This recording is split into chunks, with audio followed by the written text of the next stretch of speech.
Eh bien salut à tous et bienvenue sur gamertech.fr. Aujourd'hui on va parler casque gamer avec le nouveau Sennheiser GSP 550.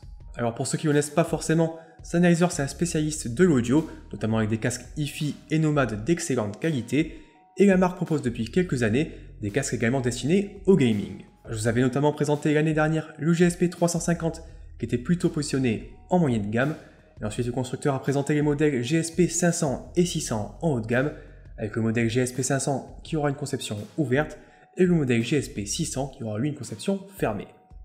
Alors ici ce modèle GSP 550 il reprend la construction du GSP 500, à savoir une conception ouverte, mais il vient ici rajouter un son Dolby Surround 7.1 via un petit boîtier qui sera directement intégré sur son cordon.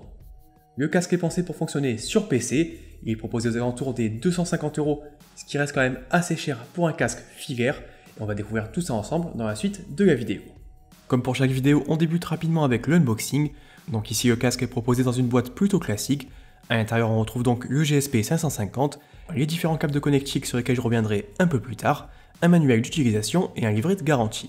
On passe directement sur le design et l'ergonomie, et ici comme vous l'avez sûrement remarqué, on n'aura pas de grande différence par rapport au modèle GSP 500 et 600. On reste donc toujours sur un casque au gabarit très imposant, avec un design qui ne sera pas forcément au goût de tous, et je vous laisse un peu vous faire votre propre avis et me dire ce que vous en pensez dans les commentaires. Je précise au passage que le casque est uniquement proposé dans ces tons noir, gris et kaki, et qu'on n'aura pas forcément d'autres coloris disponibles. Malgré cette construction très massive, le casque affiche surtout d'excellentes finitions, avec des matériaux qui apparaissent de très bonne qualité, et qui logiquement devraient parfaitement durer dans le temps. Lors de la première prise en main, on se rend compte un peu plus de cette robustesse, et le casque résiste sans souci aux torsions et aux chutes, et concrètement si vous n'êtes pas forcément très soigneux avec vos produits, vous pouvez ici y aller les yeux fermés. On rentre maintenant un peu plus dans les détails, et on commence tout d'abord avec l'arceau du GSP 550. Alors ici on est sur un arceau plutôt large, qui aura la particularité de pouvoir être ajusté au niveau de sa tension, un peu comme ce qu'on avait découvert sur le Turtle Beach Elite Pro.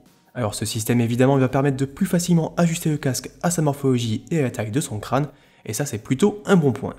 Sur la partie interne de l'arceau, on retrouve une mousse plutôt généreuse, celle-ci permettra de bien répartir le poids du casque sur la tête, et ça c'est important puisque le casque pèse environ 350 grammes, ce qui n'est pas forcément très léger. Pour ajuster la taille du casque, on pourra venir faire coulisser les oreillettes vers le haut ou le bas, afin de s'adapter là encore à la plupart des morphologies. Donc là encore ça fonctionne bien et les écrans sont bien marqués, mais on pourra quand même regretter l'absence de marquage pour retrouver facilement son réglage favori. Toujours au niveau des réglages de l'ergonomie, on aura ensuite au niveau des oreillettes une sorte de charnière un peu déportée. Alors celle-ci va permettre de régler les oreillettes sur l'axe X et Y, afin là encore de parfaitement épouser le contour des oreilles et d'apporter un bon confort. Au niveau des oreillettes en elles-mêmes et comme le casque fonctionne uniquement en filaire, on aura une construction assez simple, avec tout d'abord du côté droit une large molette qui va permettre de facilement gérer le volume sonore.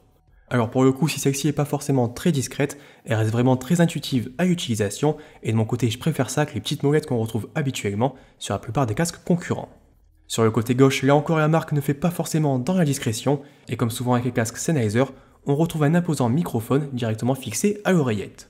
Si on regrette que celui-ci ne soit pas forcément amovible, il pourra quand même pivoter vers le haut ou le bas afin de l'activer ou le désactiver automatiquement. Au centre de la perche, on aura également une partie un peu plus flexible qui permettra de plus facilement le positionner devant la bouche.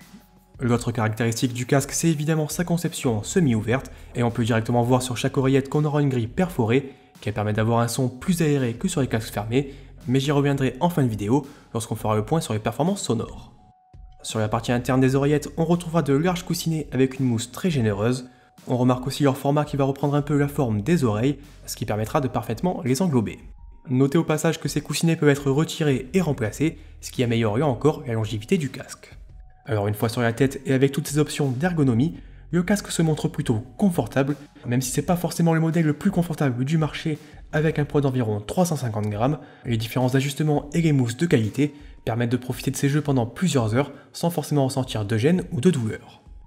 J'en viens maintenant à la connectique du casque, et clairement ici c'est pas forcément le point fort de ce modèle, puisque celui-ci va fonctionner de base uniquement sur PC avec une connexion en USB. Alors si vous souhaitez l'utiliser sur console, il faudra débourser 15 € supplémentaires, et honnêtement quand on paye déjà 250 € pour un casque, je trouve que c'est pas forcément très réglo de la part de Sennheiser. Alors pour connecter le casque, on va avoir deux câbles. Le premier qu'on va venir brancher directement sur le casque avec un connecteur propriétaire 2,5 mm. De l'autre côté, on retrouvera un petit dongle qui va permettre de profiter d'un son Dolby Surround 7.1, et celui-ci sera ensuite relié à son PC via un second câble en USB. Alors le fait d'avoir deux câbles, c'est pas forcément problématique en soi, mais par contre la position de la carte son intégrée au câble est franchement mal pensée, puisque celle-ci est bien trop éloignée du casque pour être facilement accessible. J'en viens maintenant aux performances sonores de ce Sennheiser GSP 550, et c'est évidemment ici l'une des grandes forces de ce casque. Alors comme j'ai expliqué précédemment, Sennheiser c'est vraiment un spécialiste de l'audio, et c'est quelque chose qu'on va vraiment ressentir dès les premières minutes avec le casque sur les oreilles. Avant de rentrer dans les détails, et comme rapidement expliqué durant la vidéo, je rappelle quand même que c'est un casque à conception semi-ouverte, et ça va apporter aussi bien des avantages que des désavantages. Alors au niveau des avantages, évidemment on va profiter d'un son beaucoup plus ample et aéré, ce qui permettra d'améliorer l'immersion et de profiter pleinement de ses jeux ou de ses films. À côté de ça, cette conception ouverte, elle va aussi limiter l'isolation face au bruit extérieur, et donc si vous n'avez pas forcément la possibilité de jouer dans un environnement plutôt calme, je ne vais pas forcément le recommander, puisqu'on va un peu entendre tout ce qui se passe autour de soi. Sur l'écoute musicale, le Sennheiser GSP 550 tient parfaitement la route à partir du moment où on reste sur une utilisation stéréo. Sans être forcément neutre, le casque offre un rendu aussi détaillé qu'agréable, et on pourra vraiment profiter d'une excellente qualité sonore. A la différence de nombreux concurrents, les basses sont vraiment bien maîtrisées, et elles ne vont jamais vraiment prendre le dessus sur les autres fréquences, ce qui reste un bon point pour l'écoute musicale. Sur les jeux, le son riche et détaillé du GSP 550 fait aussi des miracles. La conception ouverte apporte une immersion supplémentaire, alors que l'activation du mode Dolby Surround 7.1 pourra vous donner l'impression de redécouvrir certains titres. Alors comme d'habitude, le 7.1 virtuel, je ne vais pas forcément le recommander sur tous les jeux, mais sur les FPS, ça pourra vraiment vous donner un avantage pour plus facilement repérer les autres joueurs, ou encore la direction des tirs. Je précise aussi que le casque pourra s'accompagner d'un petit logiciel sur PC. Depuis celui-ci, on pourra notamment gérer différents égaliseurs, et notamment un mode e-sport qui va complètement réduire les basses, de façon à mettre un peu plus l'accent sur les détails, pour par exemple plus facilement entendre un adversaire qui arriverait dans son dos, ou encore un ennemi qui sera en train de recharger à proximité. Enfin évidemment le dernier point à voir ensemble, ça sera le microphone de ce GSP 550, et comme souvent avec Sennheiser on a ici une excellente qualité, souvent supérieure à celle que propose la concurrence, et comme vous l'avez sûrement remarqué, je suis ici en train d'enregistrer justement avec le GSP 550, et concrètement ça fera largement l'affaire pour échanger avec les autres joueurs, voire éventuellement pour du streaming si vous n'avez pas forcément le budget pour investir dans un microphone externe. Allez, voilà un peu ce que je pouvais vous dire aujourd'hui sur ce Sennheiser GSP 550. Donc comme on l'a vu, c'est vraiment un très bon casque, notamment au niveau des performances sonores. Après il reste évidemment la question du prix, puisque mettre 250 € dans un casque qui fonctionne uniquement en filaire et principalement sur PC, c'est pas forcément donné à tous les joueurs. Comme d'habitude, si vous avez des questions, n'hésitez pas à les poster dans les commentaires et on essaiera d'y répondre le plus rapidement possible. Je vous rappelle aussi que vous avez un test plus détaillé directement sur gamertech.fr, je vous mets le lien dans la description de la vidéo. Avant de se quitter, n'oubliez pas de mettre un petit pouce bleu si la vidéo vous a plu. N'oubliez pas non plus de vous abonner à la chaîne, et moi je vous dis à très bientôt.